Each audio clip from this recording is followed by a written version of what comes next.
Hallelujah hallelujah. आपण प्रार्थना करूया. हे परमेश्वर पिता दयाळू बाबा, सुंदर दिवसाबद्दल तुझे आभार मानतो. महान परमेश्वर, आशीर्वाद परमेश्वर, तुमच्या वचनात जाणाऱ्या प्रत्येकाला सहाय्य कर. ही प्रार्थना आम्ही आमच्या परमेश्वराच्या नावाने करतो. हालेलुया.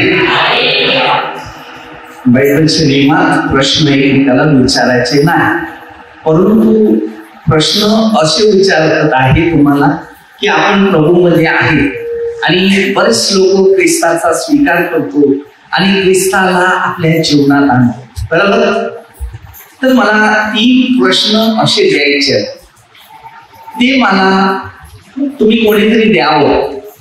प्रवचनाच्या अगोदर मी एक सुरुवात करते की त्याद्वारे तुम्हाला पवित्र शास्त्राचा इतिहास मार्ग माहिती पडेल.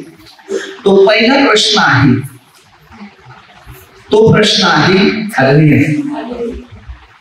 उपवास. आता आपण कशामध्ये उतरत आहे, कोणत्या काळात उतरत आहे? उपवास नक्की. दुसरा उपवास काळाचा हा पहिला विषय, बरोबर. दुसरा विषय येशूचं दुःख, बरोबर. आता पहिला आहे उपवास, बरोबर. दुसरा आहे येशूचं दुःख, आणि तिसरा आहे दररोजची भाकर आज आम्हाला दे. या 3 गोष्टी तुमच्या प्रत्येकामध्ये आहेत. तर पहिलं प्रथम आहे तो म्हणजे उपवास, बरोबर.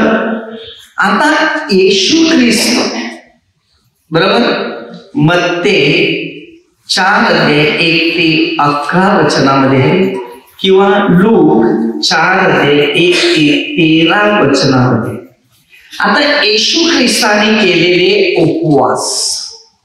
आता उपवासाचा एक भाग अलग आहे आणि त्याच्यामध्ये आम्ही एक भाग दुःखसणाचा घेतो, बरोबर. तिसरा रोजच्या भाकरीचा घेतो, बरोबर. पण खरा भाग जो आहे येशूने केलेले चमत्कार, तो भाग कधीच आपल्याला दर्शवित नाही. जे पवित्र शास्त्राच्या शिक्षणावर विश्वासाने चालतात तेच फक्त दर्शवितात चमत्काराबाबतीत, अद्भुत गोष्टी आणि परमेश्वराच्या राज्याच्या सुवार्तेविषयी. हालेलुया. आमची सुवार्ता कशी असते? एक ते उपवासाची, एक ती येशू ख्रिस्ताला खुर्सावर पेढण्याची, बरोबर. हालेलुया. आता हे दोन्ही पाठ एकत्र आले, दोन्ही पाठ एकत्र नाहीच. पवित्र शास्त्रामध्ये पहिलं येशू ख्रिस्ताने जेव्हा लूक 3:22-23 वचनमध्ये दिले, जेव्हा पवित्र आत्मा त्याला मिळाल्यानंतर बघा हालेलुया, त्यांनी उपवास केले. काय केले? 4था अध्यायामध्ये त्याच्यात उपवासाविषयी म्हटलेला आहे. हालेलुया. आत्म्याने त्याला परीक्षा घेतली. हालेलुया. वर डोंगरात नेलं, उंच पर्वतावर नेलं, उंच ठिकाणी नेलं, पवित्र स्थानाकडे नेलं आणि त्याला सांगितलं, ये सर्व तुला दे, तू मला नमन करशील. हा सैतान परीक्षा देत होता. हालेलुया. येशूची परीक्षा कोणी घेतलेली होती? सैतानाने. हालेलुया. मग तुम्ही आणि मी का परीक्षा घेत आहे? येशूला खुर्सावर खेळायचं, येशूला गावोगाव फिरवायचं आणि उपवास करायचे. गेल्या वर्षाचा उपवास काळ वेगळा होता, या वर्षाचा पण उपवास काळ वेगळा आहे. उपवास करणाऱ्या व्यक्तीला सहन करण्याची शक्ती पाहिजे. उपवास करताना सहन करण्याची शक्ती नाही. 158 अध्यायामध्ये जर बघितलं किंवा मत्ते 6:16-18 वचनामध्ये जर तुम्ही बघितलं, ते उपवासाविषयी दिले. येशू ख्रिस्त त्यांना उपवासाविषयी सांगतो. तुमचे उपवास हल्लीचे कामाचे नाही. हालेलुया. आपण काही वेळाला एशियामध्ये दिलेलं आहे की तुम्ही एकमेकांना मजुरी, काम करायची मजुरी पण तुम्ही काय करतात? देत नाही. एकमेकांना ठोसे म्हणतात. हालेलुया. हा जो उपवास आहे आज तुम्ही उपवासामध्ये राख लावली, येशूला काही जाळलेलं होतं का? नाही. येशूला जाळलेलं होतं नाही. मग आज आम्ही काय करतात की ते क्रॉस बनवतात. ज्या वेळेला योहान 12 मध्ये येशू ख्रिस्ताची स्तुती केली, हालेलुया, आणि भरपूर स्तुती केली. हौसाना, येशूच्या नावाने येणारा राजा धन्यवाद आहे, म्हणजे परमेश्वराच्या नावाने येणारा राजा धन्यवाद, हालेलुया, येशू ख्रिस्त, हालेलुया. तर त्या खजुराच्या काय द्यायच्या, डाळ्या घेऊन फात्या घेऊन ते निघत होते, हालेलुया. आज तुम्ही आणि मी काय करतो आजच्या काळामध्ये, हे पहिलं लक्षात आणायचं की आम्ही देवाविरुद्ध शिक्षण घेतो, देवाच्या शिक्षणाप्रमाणे चालत नाही, आणि त्या पात्या आपण जाणतो, त्याची राख घेतो आणि त्याचा आपण क्रॉस काढतो. एक बाजूला ब्लेसिंग करतो, दुसऱ्या बाजूला त्याचा अपमान करतो. ते जाळ्या जातात पात्या, त्याच्यानंतर आपण त्याची राख बनवतो. येशया 61 अध्यायामध्ये 3 वचनामध्ये तुम्हाला हे शिक्षण घेतलेलं आहे, तर तुम्ही घ्यायचं आहे, हालेलुया. ज्या वेळेला योना 4 अध्याय म्हणजे किती, आणि ह्या 4 अध्यायामध्ये त्या काळात ते राखेमध्ये बसत होते. राख अंगावरती पाप असेल ते पश्चाताप करण्यासाठी आपल्या घरामध्ये जाळलेली राख असते, ती राख नाही, हालेलुया. तर काही लोकांना अद्याप बायबल पूर्ण ऐतिहासिक गोष्टी कोणाला सारखं सापडलेलं नाही. उपवास अलग आहे, येशूचे दुःख सण अलग आहे.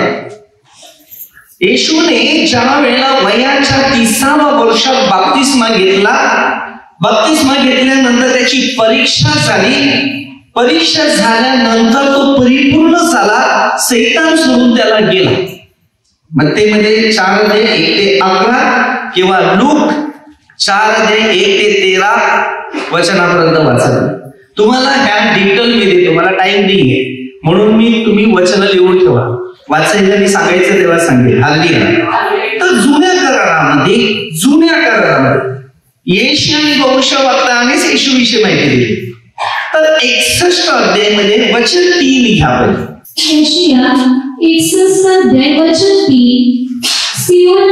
सियोनातील शोधग्रस्तात राखेच्या ऐवजी काय सांगितलं, वचन बरोबर वाचता, राखेच्या ऐवजी शिरोभूषण घालावे, त्यास शोकाच्या ऐवजी हर्षरूप तेल द्यावे, खिन्न आत्म्याच्या योगी प्रशंसरूप वस्त्र द्यावे. ते अर्थात अशासाठी की परमेश्वराच्या गौरवार्थ त्यास धार्मिकतेचे वृक्ष परमेश्वराने लावलेले रोप मानता यावे, म्हणून त्याने मला पाठविले आहे. आता धार्मिकताचं रोप काय, हालेलुया, सुवार्ता. लूक 8 अध्याय 11 वचन, देवाचं वचन लोकांना द्या आणि वचनाद्वारे लोकांना मार्गदर्शक करा, हालेलुया. तर हे शिकायचं आहे. आता हा उपवास काळ 40 दिवसाचा काळ, कसला, आता समजा, आता 40 दिवस तुम्ही उपवास करायचे. किती, पण कसं करणार, नाव सांगणार उपवासाचा, ना घरी जाऊन मी दुधाचा चहा पिणार, दुधाचा नाही, संपावर सगळे दुधाचा चहा, त्या दिवशी त्याचा उपवास, बरोबर. त्या दिवशी भाताचा रोटीचा उपवास, कारण चपाती खाली ना पोट भरलं जाते, पण चपाती उपवास आहे ना. उपवास नक्की कधीच आहे मला फक्त सांगा, एका दिवसाचा आहे किंवा, बायबल स्पष्ट सांगते 1 दिवस उपवासाचा नियम, 1 दिवस, किती, 1 दिवस, कुठला तरी 1 दिवस नेम, आणि 1 दिवस तुम्ही नेमलेला आहे. आता तुम्हाला समजा तुम्ही 40 दिवस प्रार्थना करतात, उपवास प्रार्थना, तर 40 दिवस प्रार्थना पण करा. उपवास आणि प्रार्थना हे 2 गोष्टीची जरुरी असते.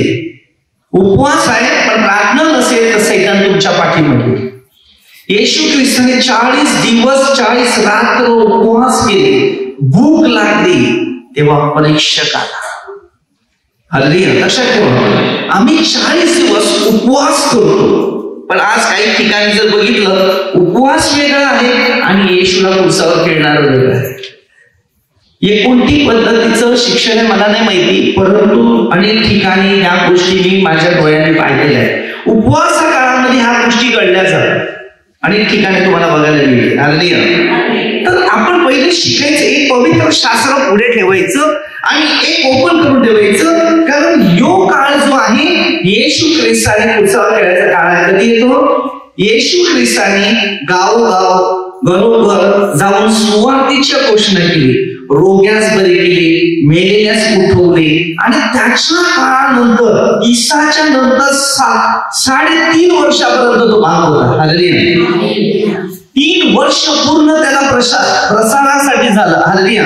नंतर त्याचे शोध सुरू झाले आणि 3.5 वर्षानंतर येशू ख्रिस्ताला क्रूसावर खेळण्यात आले. हालेलुया. त्यांनी 3 वर्ष फक्त 30व्या वर्षात बाप्तिस्मा घेतलेला. हालेलुया. बघा लूक 3:22-23 वचनामध्ये पुढे.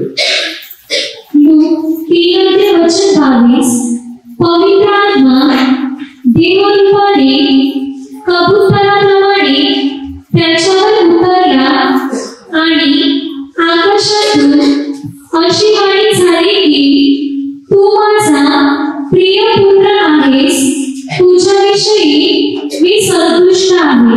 प्रिय पुत्र एकच होता, आपण नाही. आपल्याला बनायला वेळ लागणार. आपण माणूस आहे, पापी.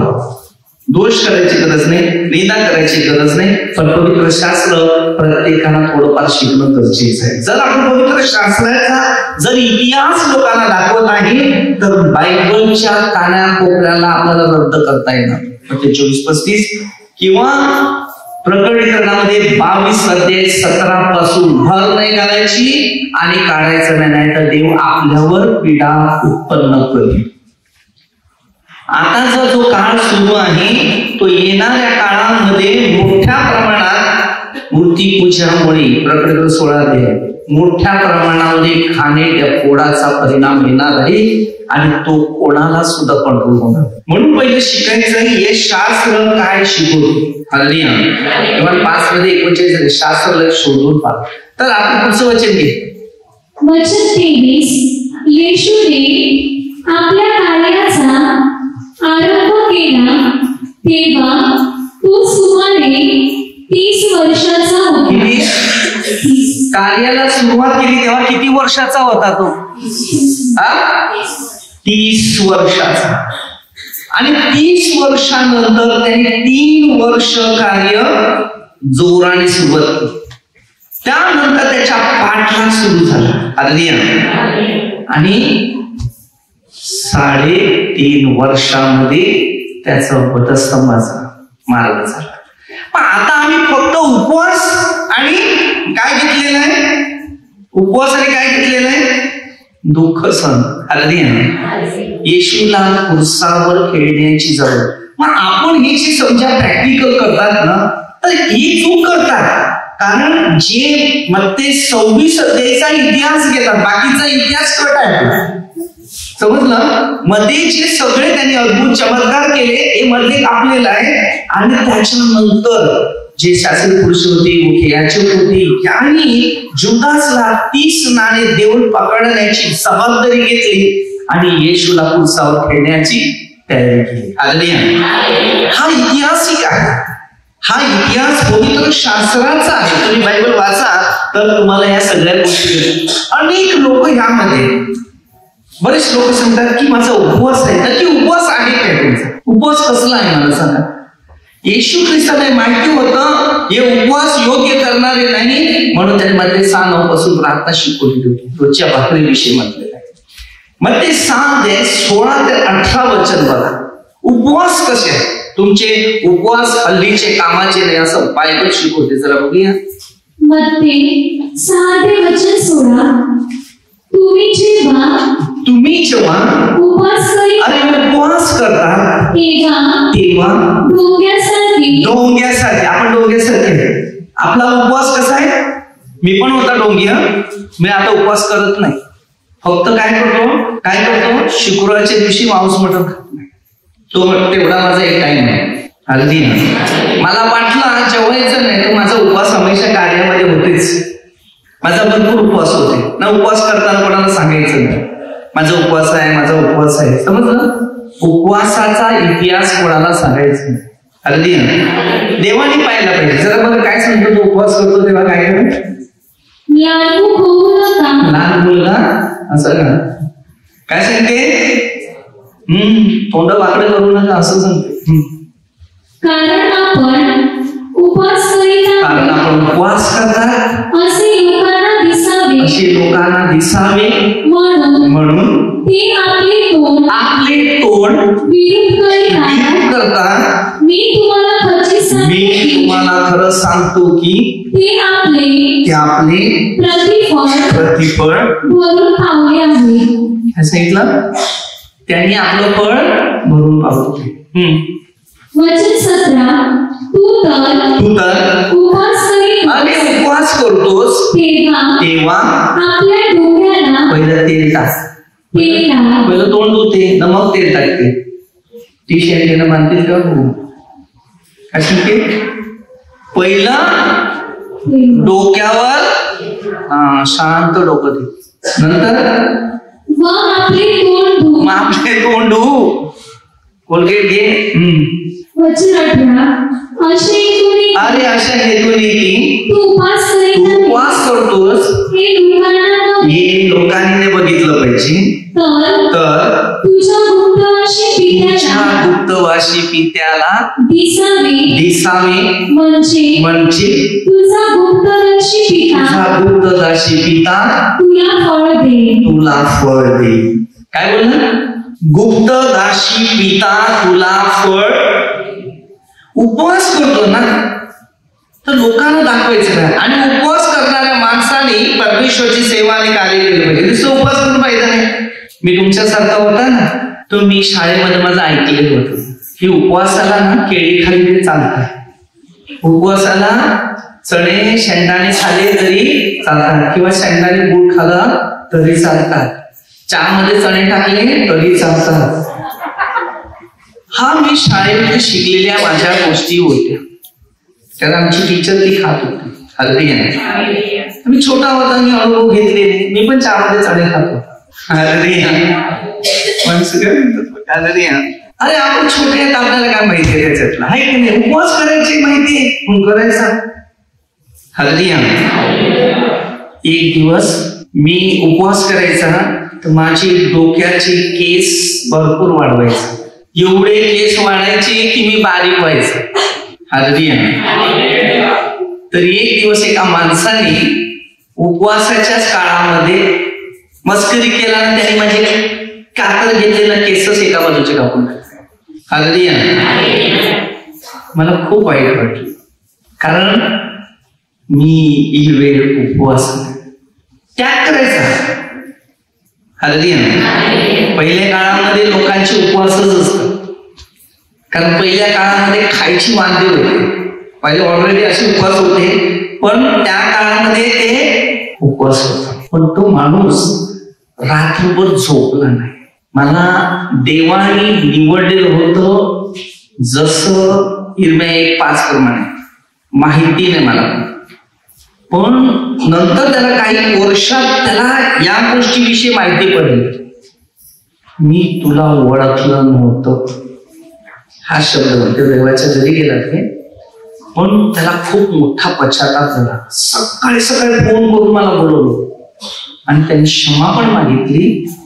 मला रात्र झोप नाही लागली. मी मस्करी केली त्याने चेष्टा केली पण ती फार त्यांना मुश्किल. कारण मी खूप देवभक्त होता.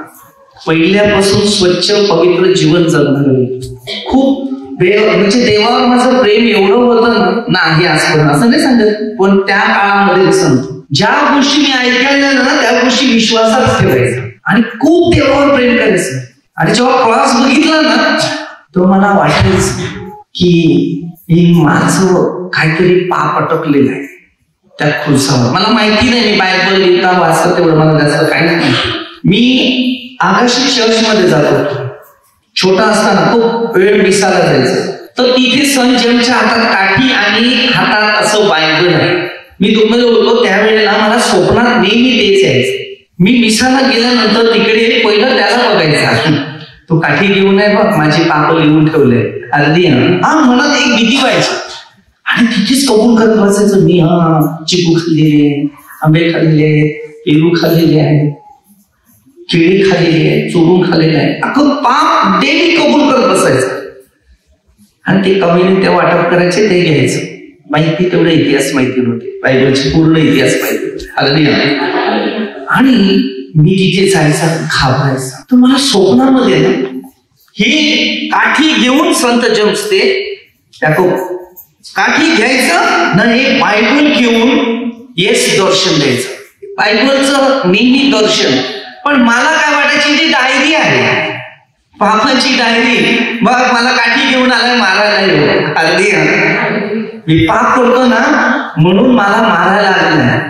माझी पाप सगळी लिहिलेली आहे, मला पाप नाही करायचं, मला पाप नाही करायचं, असं मी बोलत बसायचं. आणि ज्या वेळेला ताबोराष्ट्रमध्ये गेल्यानंतर नावाच एक पवित्र आत्म्याची जाणीव दिली, तेव्हा माहित पडलं की हे पापाचं खजिना हेच आहे की याच्याद्वारे अनेक लोकांना तू शिकव. आणि याकोब कोण होता, हे 5 पुस्तक आहे जेम्स कलम. याची ऐतिहासिक गोष्टी जेव्हा मला कळायला लागल्या तेव्हा मी प्रचारक बनला. अगदी. पण माझ्या मनात नेहमी बघा, मी कोणाला दोष नाही देत, माझं असं आहे, आपण सगळे माणूस आहे, पापी आहे आणि मध्ये बाराच्या आपल्या कर्माची प्रत्येकाला ती फळं भोगायला लागणार, तुम्हाला मला सगळ्यांना. पण माझं एक शिक्षण असं सांगते की बायबल वाचल्यापासून कोणाला आपण जास्त शिकवण्याचा प्रयत्न करायचा. माणसं ते पापी आहेत, मी तो पापाविषयी कोणालाच बोलत नाही, कारण तुमच्या प्रत्येकाचं ऍग्रीमेंट देवाच्या हातात आहे, माझ्या तुमच्या हातात नाही. म्हणून पण हे आजचा काळ आपण जो उपवास करतात तो उपवासाचा काळ वेगळा आहे आणि खुर्सावर खेळवण्याचा काळ वेगळा आहे. म्हणून थोडं समजून घ्यायचं की आपण जेव्हा खुर्सावर त्याला टांगवायचे प्रयत्न करतो, मी पहिला त्याच्यात होतो, खरं सत्य सांगतो, मी जायचा अगदी मला माहिती नाही, पालखी घेऊन मी फिरत जायचं, मला माहिती नव्हतं. पण तुम्हाला मी समजावतो किंवा सांगतो, हे जे होतं ना, येशू ख्रिस्ताचे जे वैरी होते त्यांनी गावोगाव फिरवले. आपण वैरी नाही, आपण सगळे ख्रिस्त आहेत आणि ख्रिस्ताला स्वीकारणारे लोक आहेत. तर त्याने पवित्र शास्त्राकडे लक्ष देऊन आपल्याला तो ऐतिहासिक गोष्टी या पवित्र शास्त्राचा लोकांना सगळ्यांनी शिकवलं. अगदी हे महत्व आहे, कारण हे जे पवित्र शास्त्राला जोडून नाही आपण करत, पवित्र शास्त्राच्या विरोधात जे जातात. हल्ली म्हणून उपवास करा. उपवास करायला सर्वांना परमिशन आहे, प्रचार करायला सगळ्यांना परमिशन आहे. हल्ली आणि येशूला खुर्सावर खेळायला आपल्याला परमिशन नाही. आपण जेवढी पाप करतो ना आणि जेवढं त्याची चेष्टा करतो ना, तेवढे शेवटला आपल्या प्रत्येकाला तो दंड भोगावा लागत आहे. हे सत्य आहे. आपल्याला शिकायचं आहे की येशू मेला नाही, येशू पुनरुत्थित झालेला आहे. मत्ती 28 अध्याय जर वाचला तर एक पापी स्त्री बदलली गेली, तर तीच पहिली खुर्साच्या वधस्तंभापासून जी सुरुवात केली तर पुनरुत्थित काळापर्यंत ती स्त्री पोचली गेली. आम्ही काय पोचतो आणि कुठे जातो, आपल्याला सत्य शिक्षणावर लक्ष द्यायचं आहे.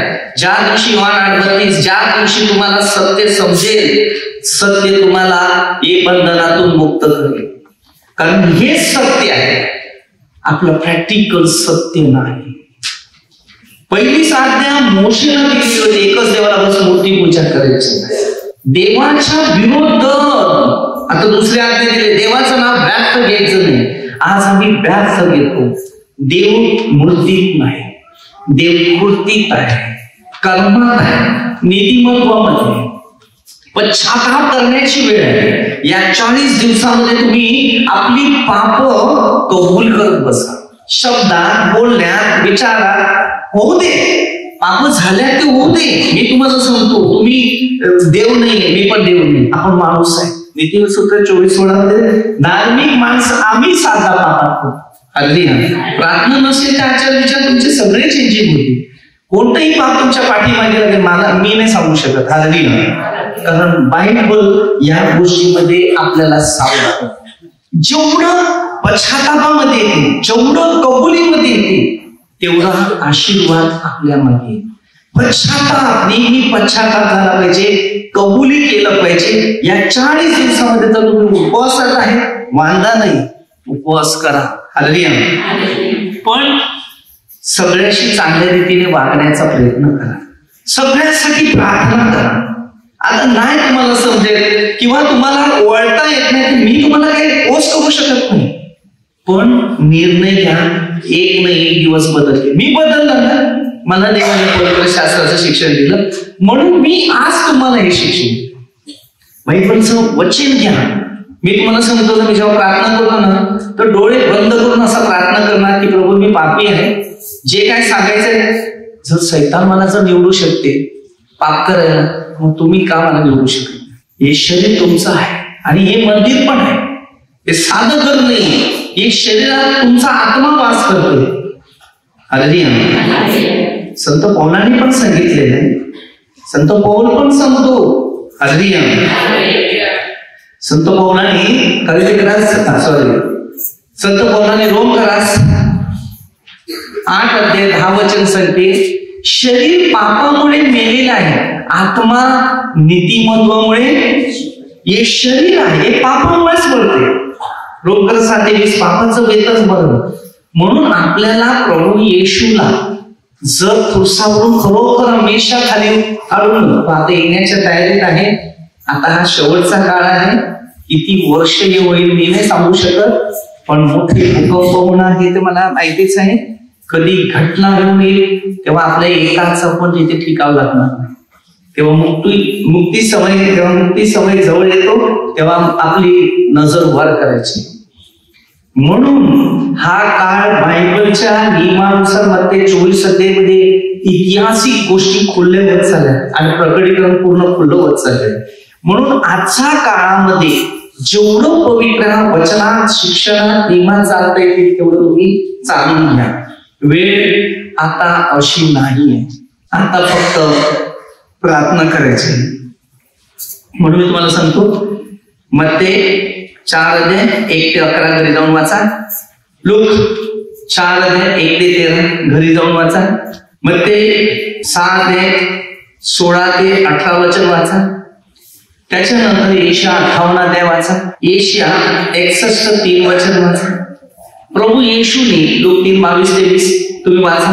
येशू ख्रिस्तांनी बाप्तिस्मा कधी घेतलेला होता, कोणत्या वर्षात घेतलेला होता, कोणत्या सालात घेतलेला होता, हे त्याच्यानंतर त्यांनी कार्याला कशी सुरुवात केली, सैतान त्याच्या पाठीमागे कसा आला आणि त्याच्यावर त्याने विजय मिळवला.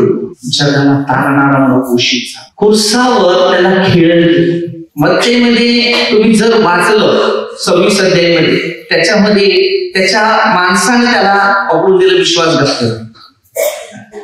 त्याच्यानंतर योहानमध्ये तुम्ही 13 अध्याय, येशूने आपल्या शिष्यांना घडवताना त्याने सगळं जसं मी कित्ता देतो तसं तुम्ही ते करा. जसे मी तुमचे पाय धुतले तसे तुम्ही एकमेकांचे पाय धुवा. पाय धुण्याचा मतलब आहे संरक्षण. त्यांचं संरक्षण द्या. त्यांची पावलं घसरलेली आहेत, ती पावलं घसरल्या लोकांना सांभाळा. स्तोत्रसेत 119 अध्याय 101, 105 आणि 133 किंवा स्तोत्रसेत 121:8 सुरक्षित त्यांना द्या, सुरक्षित द्या. पाय धुण्याने, कारण प्रभू येशूने लोकांची पावलं पापामध्ये जात असताना त्याने खेचून घेतली, काढली. म्हणून त्यांनी सांगितलं, मी जसं केले तसं तुम्ही करा, मी जसं केले तसं तुम्ही करा. येशूने तेच केलं, तसं आपल्या शिष्याने पण तेच केलं. सर्व पापी लोकांना त्यांनी जवळ आणलं, पश्चाताप केला. पेट्रोस सुद्धा लूक 5 अध्यायामध्ये स्पष्ट सांगते, जेव्हा त्याला मासली भेटली तेव्हा त्याने सांगितलं, मी पापी व्यक्ती, माझ्यापासून दूर राहा. तो सांगते, थांब, इथून पुढे तू माणसं धरणार. जगात पाप आहे, पापाजवळ गेलं तर पाप आहे, या शास्त्राकडे गेलं तर हे शास्त्र आपल्याला पापापासून प्रत्येक प्रश्नाचं उत्तर आहे. लोकांना नरक आवडते जास्त का स्वर्ग आवडते जास्त? सगळ्यांना नरक आवडते. जा पुढे जायचं. मार्क 9:48 वचन वाचा. जर परिस्थितीचा अनुभव तुम्हाला सुधारायचं असेल तर हे वचन पाठ करा. मार्क 9:48 तुझा डोळा तुला पापास प्रवृत्त करत असेल तर तो टाकतील का? डोळ्याला मरण असेल तर डॉक्टरकडे जाते. चष्मा तरी ते दिसत नाही तर तो सांगतो उपटून टाकतील का? जरा बघूया आपण. 2 डोळे असून जिथे ज्याचा किडा तिकडे मरत नाही तिकडे अग्नी विझत नाही अशी नरकात टाकलेली जावे हे हिताच आहे. ह्यापेक्षा एक तुकडा होऊन देवाच्या राज्यात जावे हे तुझ्या हिताचे आहे. अगदी डोळ्यानं पाप केलेलं आहे तर पहिलं का या डोळ्याने मी किती वाईट विचार आणले, वाईट पाहिजे प्रभू, तर तुम्ही सूर्यज्ञान काढून टाका. असं आहे का? त्यांनी काय सांगितलं, त्याचा अर्थ काय आहे? काय सांगणार की तू डोळ्याने पाप करते ते पाप काढ. मग त्याच्यासाठी डोळा काढ. डोळा पापाचा डोळा होता तो, बरोबर? पापाचा जो डोळा आहे तो बाहेर काढ. म्हणजे डोळ्यातलं पाप आहे ते बाहेर काढ. समजलं? डोळा काढतील का? मग देवाने डोळे दिलेच नसते. योहान मध्ये 9 अध्याय 31 आणि 39 वचन. योहान 9:31 आपल्याला माहिती आहे की देव पापी लोकांचं ऐकत नाही, तर जो कोणी देवाचा भक्त असून त्याच्या इच्छेप्रमाणे वर्ततो त्याचा तो ऐकतो. देव पापी लोकांचं नाही ऐकत, त्याची इच्छेने वर्तन करायला सांगितले त्यांनी. काय? जरा बघा. योहान 9:39 तेव्हा येशू म्हणाला मी न्याय निवाडा करण्यासाठी नाही या जगात आलो आहे, यासाठी की ज्याला दिसत नाही त्याला दिसावे आणि ज्याला दिसते समजलं? आम्हाला दिसते चांगल्या गोष्टी पण आम्हाला करता येत नाही, आम्ही वाईटच करतो. म्हणून दिसते त्याने आंधळे व्हावे. आज आपण तेच आहे, आपल्याला चांगलं दिसते देवाने काय दिलेलं आहे, काय अनुभव दिलाय, काय मार्ग दिले, काय शिक्षण दिलेलं आहे, हे सगळं दिसते. पण आम्हाला तसं त्याप्रमाणे वागता येत नाही आणि चालता येत नाही. विषय भरपूर आहे, टाइम संपलाय. म्हणून एपीसीकडे 5 वेळा वेळेचा सदुपयोग करा. जी वेळ मिळालेली आहे मनाने पश्चाताप करा. आणि वधस्तंभावर येशू खेळलेला आहे, तो कोणी खेळवलेला आहे. मग ते 26 ते जर वाचलं तर तुम्हाला समजेल की एकूण व्यक्ती होते येशूच्या विरुद्ध वागणारे. तर तुम्ही जर तसं करत राहणार तर त्या प्रॅक्टिकल मध्ये तुम्हाला सुद्धा प्रभू त्याचं प्रतिफळ देईल. कोणाला सोडणार नाही, कारण आपल्याला त्या कर्माची भोग लागत राहणार. कारण हे परमेश्वराचे शिकवण आहे, तुमचं नाही, माझं नाही. हे शिक्षण पवित्र शास्त्राचं आहे. आणि त्याच्यामध्ये जुदास होता, शेवटी जुदास 30 नाण्याला येशूला विकलं, जाऊन गळफास घ्यावा लागला, तो वाचला नाही. आज आपल्या सत्य परमेश्वराची ओळख घ्यायची आणि सगळ्यांनी 32 प्रमाणे सत्याकडे वळा. आपल्या परंपरा ती त्या काळामध्ये होती, पण ही परंपरा ती कोणी केलेली होती? ही परंपरा नाहीये. हे येशूचे लोक वैरी होते, येशूचे विरोध होते, येशूला मारणारे लोक होते, त्यांनी ती परंपरा चालू केलेली आहे. त्याची ती परंपरा आहे. आपली परंपरा ती नाही. तू जा, सुवार्ताचा प्रचार कर, बस. त्यांनी जे सत्य शिकवण दिले ते. कारण येशूला मारलं तर तुम्हाला ना मला पण मारणार. जर येशूचे वैरी जर असतील तर ते तुम्हाला ना मला पण वैरी होऊन तुम्हाला ना मला मारतील. हा प्रश्न तर आहेच. कारण सत्य शिक्षणाला दंड आहे. ज्याला स्वर्गात जायचं असेल मध्ये 10:39, जो स्वतःसाठी जीवन जगेल तो मरेल आणि जो येशूसाठी जीवन जगेल तो जीवित राहील. लोक नावात देवाचा तुम्हाला भरपूर गोष्टीचा त्याचा अनुभव पण तुम्हाला सापडेल. हालेलुया. आपल्या प्रत्येकानं शिकताना आणि शिक्षण घेताना सत्यावर लक्ष द्या, पवित्र शास्त्रावर लक्ष द्या, मानवावर लक्ष देऊ नका. मग ते 10:17 माणसाच्या बाबतीत सावधा. मग ते 10:30 वचन दिली आणि 31 मध्ये तो माणसासमोर पत्करलं 31 आणि 32. मग ते 10:31 आणि 32. मध्ये 10:31 म्हणून भिवू नका, पुष्कळ चिमण्यापेक्षा तुमचे मोल अधिक आहे. वचन 32 जो कोणी माणसासमोर मला पत्करेल त्याला मी आपल्या स्वर्गातील पित्यासमोर पत्करेल. चिमण्यापेक्षा मोल आहे. चिमणी बेचकी मारली तर मारून टाकतील, पण त्याच्यापेक्षा माणसाला जास्त मोठा डिमांड आहे. मग त्यांनी काही सांगितले तुमचे मोल एकदम चांगला आहे. खरंच पहिल्या पत्रात 6:19-20 वचनामध्ये दिलेलं आहे की तुम्ही मोलाने विकत घेतले म्हणून शरीराने देवाचे गौरव करा.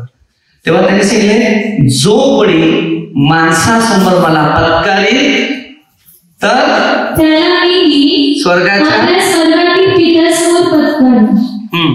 वचन 33 पण जो कोणी माणसासमोर मला नाकारेल त्याला मी आपल्या स्वर्गातील पित्यासमोर नाकारेन. ते 12:36 शेवटला हाय शेवटचा काळ येणार आहे. चिमण्यापेक्षा जास्त मोल तुमचा आहे. समजलं. आपल्याला परमेश्वराने मोठ्या प्रमाणामध्ये एक चांगल्या गोष्टी दिली आणि ह्या गोष्टी आपल्या सगळ्यांना सांभाळणं गरजेचं आहे. देवाने योहान 15:16 तुम्ही मला निवडलं नाही तर मी तुम्हाला निवडले आणि तुम्ही जाऊन फळ द्यावे, तुमची फळं टिकावी. येशूच्या शिष्याने अशा कोणत्याही गोष्टी केलेल्या नव्हत्या की कुरसावर खेळा, काढा, मारा, फिरवा गावात. हे येशूच्या शिष्याने बायबलमध्ये कोणत्याच इतिहास गोष्टी अशा बनवलेल्या नाही. तर समजून घ्या पवित्र शास्त्र, तर सगळ्यांना त्याची खरोखर एक ओळख होईल. जर आपल्याला शास्त्र समजलं नाही तर आपण भ्रमात पडणार, आपलं जीवनात फार मोठा त्याचा हात येणार, तेव्हा संकटात पडून आपला नाश होणार. हालेलुया. कारण तुमचं कार्य नाही, माझं कार्य नाही, कार्य परमेश्वराचं आहे ना. पवित्र शास्त्राप्रमाणे तुम्हाला ना मला चालायचं आहे. हालेलुया. म्हणून मध्ये 24:35 आकाश पृथ्वी नाहीशी होईल पण माझं वचन नाहीसं होणार. प्रभूचं वचन कधीच नाहीसं होणार नाही. म्हणून आपल्याला सगळ्यांना प्रत्येक गोष्टी शिकायचं आहे. पण प्रकटीकरण 12:17 पासून पुढे स्पष्ट दिलेलं आहे की अशा प्रकारचा मार्ग आपल्याला दिलेला आहे की त्याच्यात आपल्या स्वतःला समजून घ्यायचं आहे. भर नाही घालायचं, काढायचं पण असं दिलेलं आहे. तर आपल्याला बऱ्याच गोष्टी आहेत टाइमने. तर आपली छोटीशी एक प्रार्थना घेऊया. परमेश्वर पिता दयाळू बापा, सुंदर दिवसाबद्दल तुमच्या आभार. महान परमेश्वर, आशीर्वादी परमेश्वर, प्रत्येक व्यक्तीचं जीवन परिवर्तन व्हावं, प्रभूच्या मार्गानुसार प्रत्येकानं चालावं आणि प्रत्येकानं प्रभू क्षमा, दया, प्रेम, शांती द्यावी. प्रभूच्या इच्छेनुसार आपल्या सर्व लोकांना आशीर्वाद, सर्व मंत्र, कामदार, सर्व पोलीस, परमेश्वरचे सेवक आणि परमेश्वरचे कार्य करणारे हर एक व्यक्तीला प्रभूच्या मार्गानुसार चालण्यास कृपेचं दान मिळावं ही प्रार्थना येशूच्या द्वारे करतो. आमेन.